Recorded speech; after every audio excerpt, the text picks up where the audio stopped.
आप सभी को मेरा नमस्कार। आज हम 7वीं कक्षा का एक पाठ पढ़ेंगे। पहले मेरे कुछ पूर्व ज्ञान के प्रश्न आपको पूछूंगी, उसके जवाब आप मुझे देने हैं। पहले मैं क्या बोलती हूँ उस पर ध्यान दीजिए। पहले मैं आपको क्या पूछती हूँ इस पर आपका ध्यान होना जरूरी है। गुरु गोविंद दोहु खड़े, काके लागू पाय, बलिहारी गुरु आपने छिन गोविंद दिए बताय। और एक बार दोहराती हूँ। गुरु गोविंद दोहु खड़े, काके लागू पाय, बलिहारी गुरु आपने जिन गोविंद दिए बताय। यह एक दोहा है। ये दोहा आपको सुनने के बाद क्या लगता है, आपने इससे पहले इस दोहे को पढ़ा है? यस, आपने ये दोहा पढ़ा है। 5वीं कक्षा में आपने ये दोहा पढ़ा है। तो यहाँ पे कबीरदास का ये दोहा है और कबीरदास जी इस दोहे में कहते हैं कि गुरु और गोविंद, गोविंद मीन्स ईश्वर, ओके, यदि दोनों एक साथ आपके सामने खड़े हो गए, ओके, गुरु और गोविंद दोनों आपके सामने खड़े हो गए, तो आप क्या करेंगे? पहले गुरु के पैर पड़ेंगे या भगवान के पैर पड़ेंगे? कबीरदास जी इस दोहे में कहते हैं कि गुरु और गोविंद ईश्वर यानी दोनों एक साथ खड़े हो तो हमें सबसे पहले गुरु को ही नमन करना है, क्योंकि गुरु द्वारा ही हमें भगवान की श्रेष्ठता का पता चलता है। इस दोहे में कबीरदास जी ऐसा कहते हैं कि अगर हमारे सामने गुरु और गोविंद, गुरु में जो हमारे गुरु होते हैं, कोई भी रहने दो, हमारे माता पिता है, अध्यापक है, तो आपके सामने खड़े हो गए तो पहले आपके भगवान के साथ आपके गुरु भी है, तो पहले आपको किसके पैर पड़ने हैं? तो और आप किसको नमन करेंगे? तो पहले गुरु को ही नमन करना है, क्योंकि गुरु द्वारा ही हमें भगवान की सर्वश्रेष्ठता का पता चलता है। क्या अच्छा है, क्या गलत है, क्या सही है, हमें कौन सही राह पर चलना, हमें कौन बताता है? तो हमारे गुरु ही हमें भगवान की श्रेष्ठता बताते हैं। तो पहले हमें क्या करना चाहिए? गुरु को ही नमन करना चाहिए और हमें भगवान के श्रेष्ठता का ज्ञान होता है। तो आज हम कबीर, यह मैंने अभी आपको कबीर के दोहे में से एक दोहा आपके सामने प्रस्तुत किया था। तो आज हमारा पाठ है, आज हम पाठ पढ़ेंगे 7वीं कक्षा का रहीम के दोहे। गुरु और ईश्वर में से अधिक श्रेष्ठ कौन है? देखो, जैसे कि मैंने अभी जो दोहा बोला था ना आपको, गुरु और ईश्वर में से कौन श्रेष्ठ है? दोनों अपने अपने जगह पे श्रेष्ठ है यहाँ, लेकिन जैसे कि अगर आपके सामने गुरु और ईश्वर खड़े हैं तो आपको पहले किसको नमन करना है? गुरु को ही नमन करना है, क्योंकि ईश्वर की सर्वश्रेष्ठता का महत्व हमें कौन सिखाते हैं? गुरु ही सिखाते हैं। आपको ज्ञात कुछ संतों के नाम बताना है। ओके, कबीरदास, रहीमदास, मीराबाई और बहुत सारे संतों के नाम है। हमारे श्रद्धा स्थान कौन कौन होते हैं, क्या क्या है या कौन होते हैं, वो बता सकते हैं? श्रद्धा स्थान में आपके मन की बात आसानी से आप उनके सामने कह सकते हो। कभी हम जो हमारे माता पिता के साथ बात नहीं कर सकते, तो तब हमारा एक अच्छा मित्र होता है। नहीं तो आपको ऐसा लगता है कि यस, इसके साथ बात की तो मेरा आज का दिन अच्छा जाएगा, मैं सब कुछ, इसके सुख दुख जो कुछ बातें होती है आप इनके साथ क्या कर सकते हो? बोल सकते हो। तो वो आपके ऊपर आधारित है कि आपका श्रद्धा स्थान कौन। नहीं तो कभी किसी मंदिर में किसी को ऐसे पीसफुल जगह जहाँ पे होती है ना, शांतता होती है, वहां जाके बैठना भी अच्छा लगता है। सज्जन और दुर्जन लोगों में क्या अंतर होता है? सपोज 2 व्यक्ति आपके सामने खड़े हैं, एक सज्जन है और एक दुर्जन है, ओके, तो इसके चेहरे पे लिखा होता है क्या ये सज्जन है और इसके चेहरे पे लिखा होता है कि ये दुर्जन है? ऐसा नहीं होता ना, किसी के चेहरे पर लिखा नहीं होता है, लेकिन आपको वो समझ में आना जरूरी है। जो कि आपके सुख दुख में आपका साथ देता है, आपका कभी कुछ अच्छा हो तो आपके साथ वो आनंदित भी होता है, कभी कुछ बुरा हो गया तो उसको दुख भी लगता है। तो इस प्रकार से आपको समझ में आना चाहिए कि सज्जन कौन है और दुर्जन कौन है। तो इस अभी जो मैंने ये आपको प्रश्न पूछे, इससे आपको समझ में एक क्या है, अलग अलग प्रकार के प्रश्न मैंने आपको पूछे। तो इससे आपको समझ में आया होगा कि आज का हमारा पाठ, जैसे कि मैंने पहले भी आपको बोला था कि रहीम के दोहे है, तो अलग अलग 5 दोहों के बारे में आज जानकारी हम प्राप्त करेंगे जो रहीमदास जी द्वारा लिखे गए हैं। तो सबसे पहले हम रहीमदास जी का क्या देखेंगे, कवि परिचय देखेंगे। इसके कवि है रहीमदास जी। अब्दुल रहीम खान, एक खाना भी बोलते हैं या खान भी बोलते हैं उनको, या रहीम का जन्म 17 दिसंबर 1556 में लाहौर में हुआ था। उनकी कुछ साहित्य कृतियां हैं, रहीम दोहावली, बरवई, नायिका भेद, मदनाष्टक, रास पंचाध्यायी, नगर शोभा। और जो ये दोहों की भाषा होती है ना, वो रहीम ने अवधी और ब्रज भाषा दोनों में ही कविता की है, जो सरल और स्वाभाविक और प्रवाह पूर्ण है। और उनको जो पुरस्कार प्राप्त हुआ था, जो अकबर के दरबार को प्रमुख पदों में से एक मीर अर्ज का पद था, वो पुरस्कार उनको प्राप्त हुआ था। और इस महान व्यक्ति की मृत्यु 1 अक्टूबर 1627 आगरा में हुई। तो पहले हम अभी एक एक दोहे की जानकारी, उसका भावार्थ मैं आपको बताऊंगी। तो पहला हमारा दोहा है, कही रहीम संपत्ति सगे, बनत बहुत बहुरीति, विपत्ति कसौटी जे कसे, सोई साजे मीत। तो इससे आपको क्या पता चला, कोई संपत्ति के बारे में आपत्ति आती है, कसौटी, मीत मीन्स मित्र, हमारे साथ होते, ऐसा कुछ कुछ आपको ऊपर ऊपर समझ में आ रहा होगा। तो पहले मैं आपको एक एक शब्द का अर्थ बोलूंगी। कही मीन्स कहना, संपत्ति मीन्स धन दौलत। रनिंग नोट्स में मैं समझाते समय आपको लिखते रहना है। सगे मीन्स अपने, बनत मीन्स बनते हैं, रीत मीन्स रीति मीन्स तरीका, विपत्ति संकट, कसौटी जे कसे जो साथ देता है या और जो खरा उतरता है, तेई मीन्स वे, साचे मीन्स सच्चे, और मीत मीन्स मित्र। मीत के और दो समानार्थी शब्द बोलो, पर्यायवाची शब्द क्या होंगे। मीत मीन्स मित्र मैंने बोला, और दो पर्यायवाची शब्द सखा, दोस्त, मीत। यस, मीत तो ऑलरेडी यहाँ पे दिया गया है ना। तो अभी हम इसका अर्थ देखेंगे। रहीमदास जी कहते हैं कि जब धन दौलत साथ होता है, तब वो बहुत से लोग बहुत तरीकों से हमारे हितैषी बने रहते हैं।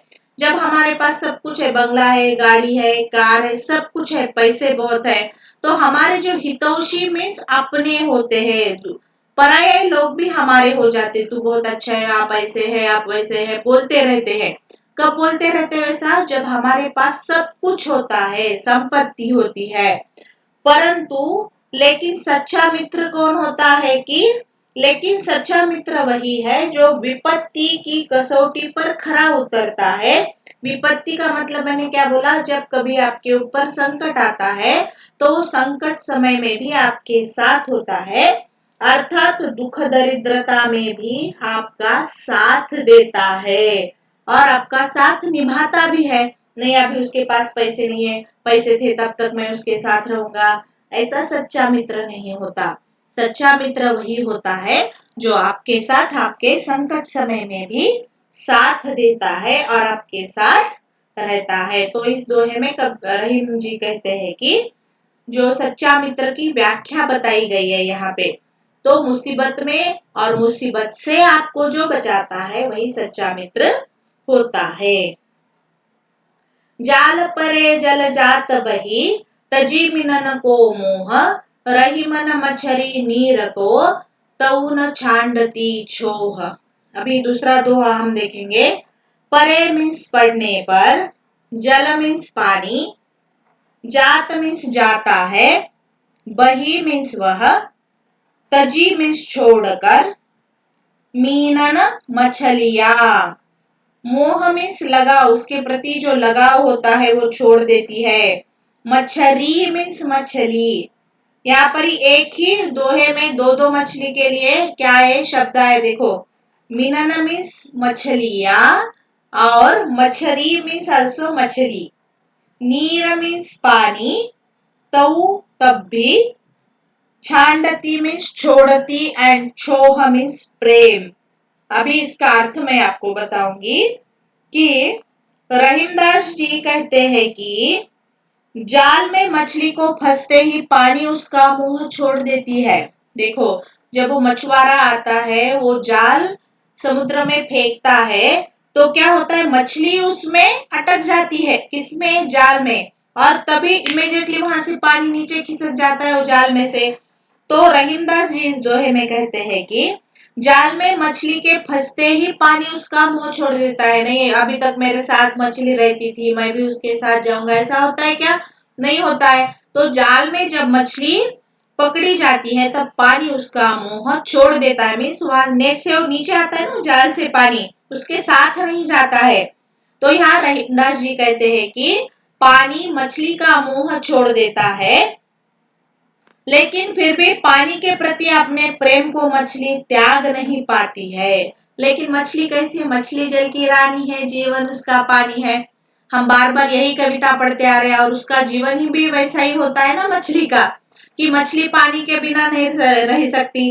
लेकिन फिर भी पानी के प्रति अपने प्रेम को मछली त्याग नहीं पाती है। मतलब पानी में ही रहती है, लेकिन पानी को कुछ मोह नहीं है मछली का। लेकिन क्या है, मछली को मोह है पानी का। देखो उल्टा, तो मछली उसको त्याग नहीं सकती है, और यही प्रेम उसके प्राण ले लेता है। लेकिन एक बार वो जाल में अटक गई तो पानी वहां से निकल जाता है और वो मर जाती है, क्योंकि वो पानी के बिना तो रह नहीं सकती, जीवन उसका पानी है। तो पानी नहीं है तो मछली के जीवन में कुछ भी नहीं है। तो इस दोहे में रहीमदास जी मछली के जल के प्रति घनिष्ठ जो प्यार है, जो प्रेम है, उसके बारे में हमें बताते हैं कि वे कहते हैं मछली पकड़ने के लिए जब जाल पानी में डाला जाता है तो जाल पानी से बाहर खींचते ही जल उसी समय जाल से निकल जाता है। जल में पानी, जाल में वो जाला जो पकड़ने के लिए मछली डाला जाता है ना, वो वाला, परंतु जल को छोड़ नहीं सकता, और वह पानी से अलग होते ही मर जाता है। समझ में आया? तो मछली पानी के लिए, मछली को पानी से बहुत प्यार है, क्योंकि उसका जीवन ही पानी है। लेकिन पानी को मछली के प्रति प्यार है क्या? नहीं है। वो जाल में पड़ते ही वहां से पानी निकल जाता है। अभी तीसरा तीसरा दोहा हम देखेंगे।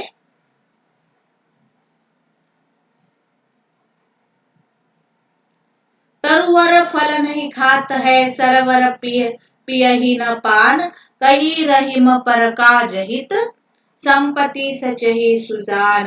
देखो, अभी तीसरा दोहा है कि तरुवर मीन्स वृक्ष। वृक्ष के लिए और तीन पर्यायवाची शब्द दो बोल सकते हैं, विटप, वृक्ष, पेड़, है ना।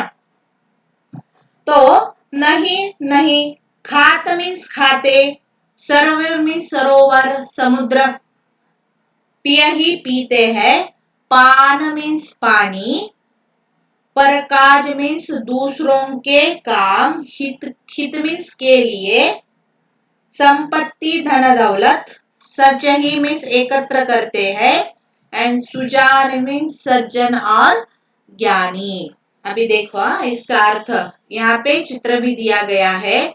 यहाँ पानी का चित्र दिखाया गया है, यहाँ तरुवर मीन्स पेड़ वृक्ष। हाँ, अभी इसका और इसका क्या संबंध रहीमदास जी ने इस दोहे में बताया है, हम देखेंगे।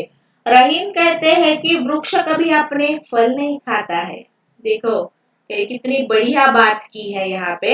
इतने, जैसे कि सपोज आम का पेड़ है, बहुत अच्छे आम उस पर लगे हुए हैं, लेकिन वो आम का जो पेड़ होता है खुद अपने पेड़ खाता है क्या? कभी अपने आम खाता है क्या? उसमें पहले जो हरे हरे आम लगते हैं, आम का अभी मौसम है, आम बहुत लगे हैं, तो हम आते जाते लोग क्या करते हैं, तोड़कर खा लेते हैं।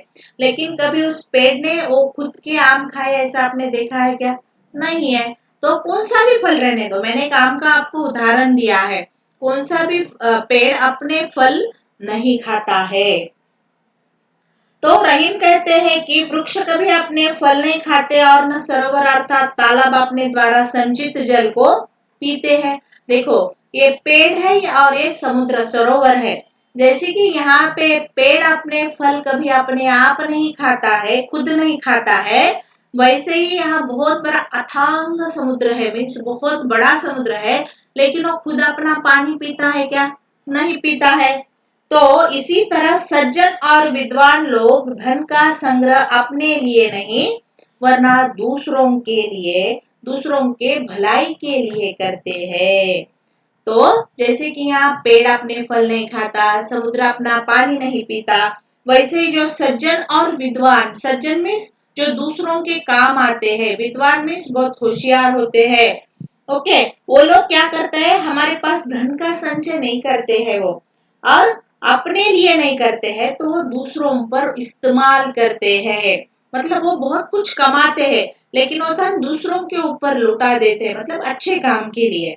तो क्या करते हैं, परोपकारी होते हैं, दूसरों के काम आते हैं। मतलब खुद कमाते हैं, लेकिन वो पैसा दूसरों के काम में लगाते हैं। तो रहीमदास इस दोहे में कहते हैं कि जिस प्रकार पेड़ अपने ऊपर फले हुए फल नहीं खाते हैं, तालाब अपने अंदर जो जमा किया हुआ पानी है वो नहीं पीता है, उसी प्रकार उसी तरह सज्जन व्यक्ति, परोपकारी व्यक्ति भी अपना इकट्ठा किया हुआ धन दूसरों का भला करते हैं। देखो, जैसे कि सज्जन और विद्वान लोग क्या करते हैं, धन का संग्रह अपने लिए नहीं तो दूसरों के लिए करते हैं। अभी चौथा दोहा हम देखेंगे। थोथे बादर प्यार के जो रहीम गहरात, थोथे बादर प्यार के जो रहीम गहरात, धनी पुरुष निर्धन भये करे पाछली बात। देखो, हाँ, पाछली मीन्स अभी एक का बोलती मैं, थोथे मीन्स खोखले, बेकार, जो बेकार होते हैं, जस्ट जैसे कि थोते बादर मीन्स जस्ट गरजते हैं, वो बरसते नहीं है, जो गरजता है वो बरसता नहीं बोलते हैं ना। थोते मीन्स खोखले, बेकार, बादर मीन्स बादल, प्यार मीन्स अश्विन माह, जो अश्विन जैसे कि हिंदी महीने का एक नाम है, आपको मालूम है, प्यार मीन्स अश्विन महीना होता है वो। जो मीन्स जैसे, हमने अभी ये दादी माँ में भी पढ़ा है एक प्यार महीने के बारे में, और हिमालय की बेटियां में भी आया है। जो मीन्स जैसे, गहरात मीन्स गरजते हैं, निर्धन गरीब, निर्धन का अर्थ है गरीब, नए, भय मीन्स होकर, एंड पाछली मीन्स पिछली, भय मीन्स होकर, पाछली पिछली। अभी इसका अर्थ मैं आपको बताऊंगी कि रहीम कहते हैं कि अश्विन माह में आकाश में छाए वाले बादल की गरज खोखली होती है। अश्विन महीने में क्या होता है, कौन सा मौसम होता है, बारिश का तो मौसम नहीं होता, लेकिन जब बादल गरजते हैं वो बरसते नहीं है।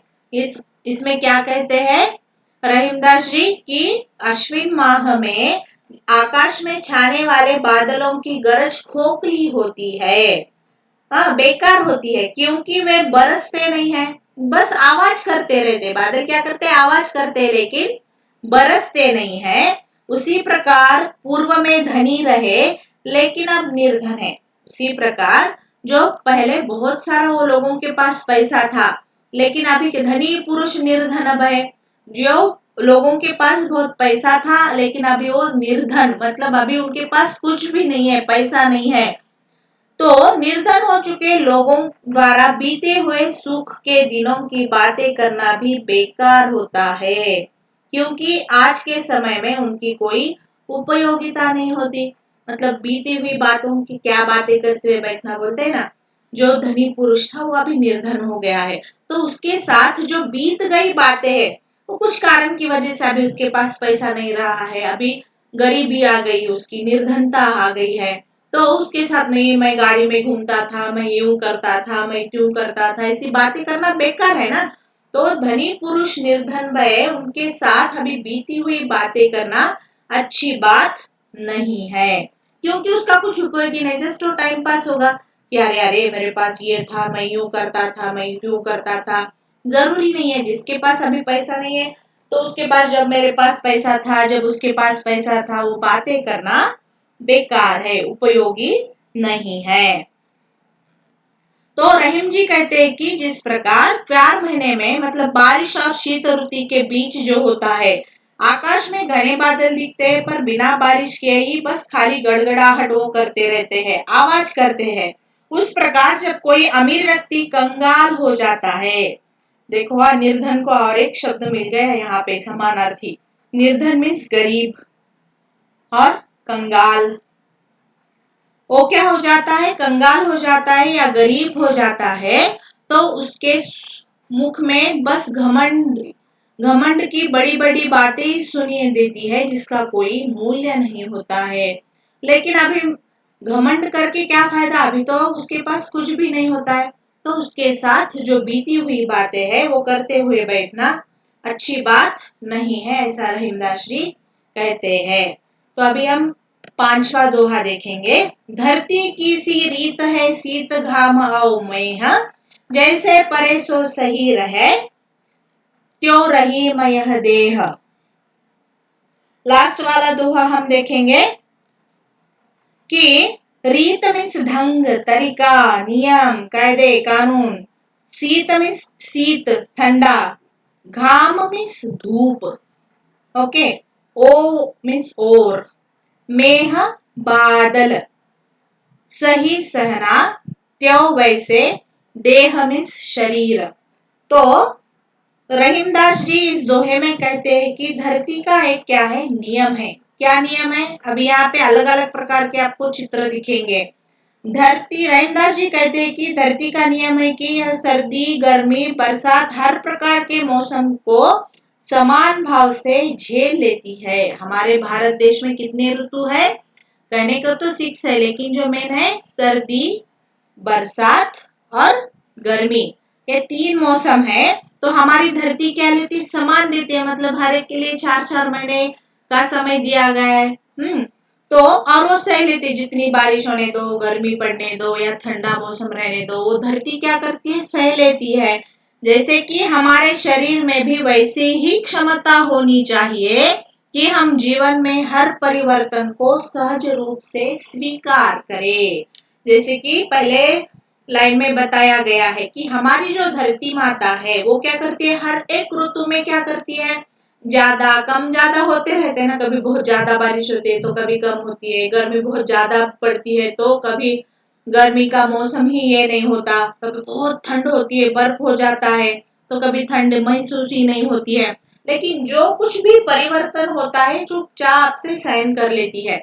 वैसे ही हमारा जो मनुष्य देह है ना, अगर ये धरती माता सहन कर सकती है तो कभी रहीमदास जी कहते हैं कि हमारा शरीर में भी वैसी क्षमता होनी चाहिए कि जो कुछ भी परिवर्तन हो जाए उसको सहन करने की शक्ति हमें, सहनशील बनना है, मतलब उतना सहनशील हमें बनना है।